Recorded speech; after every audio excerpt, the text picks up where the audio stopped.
Yeah, Jerry talked about saying that it wouldn't put out with McCarthy getting an extension.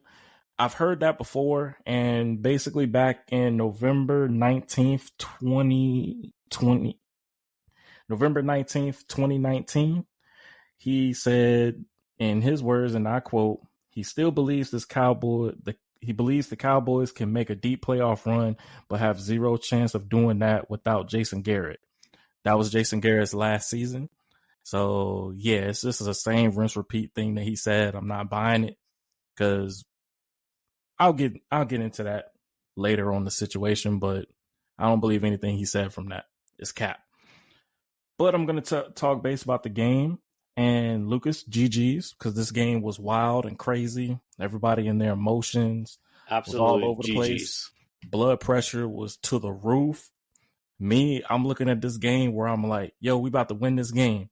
And then the defense give up a touchdown, and I'm like, Lord, what's happening? And then missed field goal, and I'm just like, oh, okay. We get the onside kick, kneel down. Nope, that wasn't the case. Wanya Thomas takes that to the house, and I'm just like, bro, all you had to do was kneel down. But I get it. When you get the ball in your hand, you want to make a play. I get it. Respect it. One thing that went wrong in this game, and it was at the earlier part, there was a blocked field goal.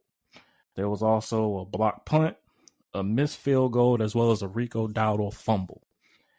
And the situation where defense, what type of prevent was that going into that touchdown that Terry McLaurin had? Look. Y'all had defense. I get it. This game was decided by special teams and defense. You could say that, but from the 55 minutes in the game, from y'all possessions, Dallas was able to attain y'all to, and I quote, a field goal, a missed field goal, punt, interception, punt. Y'all got a touchdown. Y'all thought y'all were making a comeback. Nope. Punt, fumble. So from what I got from that is that the defense showed up to play. And it wasn't one half. It wasn't the second quarter. They played through the entire game.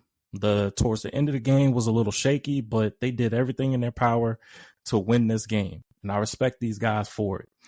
This win, I really am happy for the players in this because they really needed this. A lot of fans and everybody was talking about how they want them to tank. That's not how you do it. You go out here to play to win the game. And whatever happens,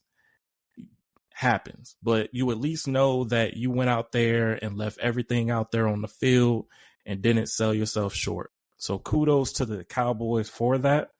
What went right in this game? Mike Zimmer continued to work with these guys, and I believe he was trying to do that at the beginning of the season, but there was so many injuries that hit Dallas on that defensive side of the ball that you're just like, man, like, he only could work with what he has. Front office didn't give him the pieces that he needed, and they were late getting some pieces in for this team. But being able to see just the patience and timing and what the defense is doing, that shows that, okay, they really bought into the system. It's just injuries and stuff was just hindering them. But from this game, I saw that they did their thing. And I want to give some shout outs to some players. Micah Parsons, he had 8 tackles with 2 sacks as well as 3 QB hits. He was all over the place. He was being disruptive. Second player was Deron Bland, his debut this season. He's been on the shelf with a foot injury. His stats, he was only thrown to 4 times for 20 yards. He had 6 tackles. And give credit where it's due for that. He had McLaurin clamped. And this player here that I want to give credit to as well, and this man has really been through a lot through his story. If y'all get a chance, check out his story. Josh Butler. Josh Butler had one of the best games he's had his entire life. He was a USFL player, and Dallas signed him to the practice squad, and he got activated for this game because Diggs was apparently hurt. And I'm kind of iffy if Diggs was actually hurt or they just wanted to debut Bland. I don't know. It's football politics.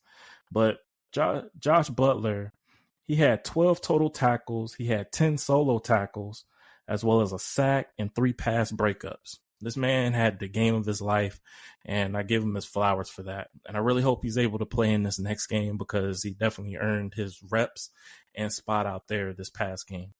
The offense, Cooper Rush, what can I tell you? This offense was well balanced. It looked like it was around 30 for 30 with the attempts. And it's amazing what happens when you run the ball and take pressure off your backup quarterback where he can game manage to the best of his ability. One thing that I know from this, you gave Rico Dowdle 19 carries for 86 yards. And the more and more you give carries to him, the more and more in situations, the run game can get stronger. I didn't realize that Tyler Smith didn't play this game. I knew Zach Martin was going to be out. But the lineup that they had from this game was very impressive. The starters was Tyler Guyton. It was, let's see. I'm sorry, y'all. Give me a second. It was Tyler Guyton. He had 25 pass blocking snaps, 0 pressures. We had Awesome Richards as well at left tackle with Guyton, and he had 14 pass blocking snaps, 0 pressures. Center, Cooper Beebe. He was there at 38 pass block snaps, 0 pressure. Left guard was TJ Bass. He also played 38 pass blocking snaps, 0 pressures. Right guard and filling for Zach Martin was Brock Hoffman. He had 38 pass blocking snaps with 0 pressures. And the only one that had a pressure was Terrence Steele at the right tackle spot, and he had 38 pass blocking snaps. So overall, these snaps and accumulation, this line was stout, and it kept Cooper Rush clean. Now, I'm not sure what it's going to look like in the Thursday game against the Giants, but if Zach Martin is still hurting, you keep him on the bench. If Tyler Guyton continues to make mistakes with holding penalties as well as not lining up on the line, you keep him on the bench, bring Awesome Richards in, and right there, you got a young line that's working together. And when you get them running the ball, they're going to be maulers, in which I think this offensive line is basically built to be a running team, but they want to pass. So maybe this will open up the eyes, and maybe it might help McCarthy's job. But this brother been lying where he should have been running the whole time. But that's nor here or there. My player of the game is Cavante Turpin, and I want to give credit to Turpin. I don't understand why they did not use this brother sooner this season or last season or when he was a rookie, because you see what he has under his speed and display. He has one of the fastest times in the past 2 to 3 seasons from a football player.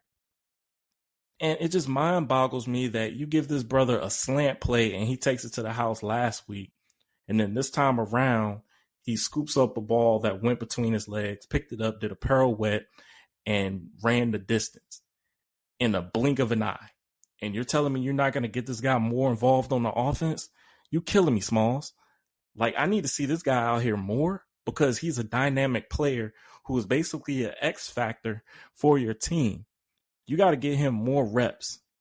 And I think the reason why they're not giving him as much reps because he's outshining the dudes that Stephen Jones drafted. It's clear as day when the best player is showing what they're doing, they deserve the reps. And if guys aren't doing what they're supposed to do, you keep them on the bench, let them learn. But overall, I thought this game was a really good bounce back game where I believe the players deserved it and fans took a bad rep and slamming them saying that they wanted to lose for a draft pick. Cowboys fans, I got to let y'all know what y'all are missing from that. And just the understanding of what could be a better way to help your team is that you don't need a high draft pick to go along with the draft. You want to base this on a full draft where you need free agents to fill up your team. Come on now. Y'all are slipping with that. Y'all saying, yeah, we need a top draft pick. Well, if that is so much of a case, let me give you some draft picks of guys that you picked up that actually were in the later round. You actually got Micah at 12 in the 2021 draft. You actually got CeeDee Lamb at number 17 in the 2020 draft. So overall, you don't have to worry about getting a top guy in at least the top 5. There's teams already competing for that, and they're in a worse spot than y'all are. Now, depending what y'all decide to do, if y'all want to win some games, so be it. But fans, this is for the players. Like, let them have this moment, because it's going to be one that's going to really help their morale, but also will help them in earning jobs after this season. I don't want to see these guys fail.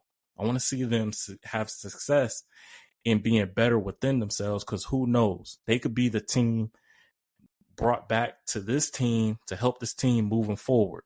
So just let us see how it play out. Let them finish the fight. I digress with that, but I got a message for Lucas Washington fans and Fairweather fans.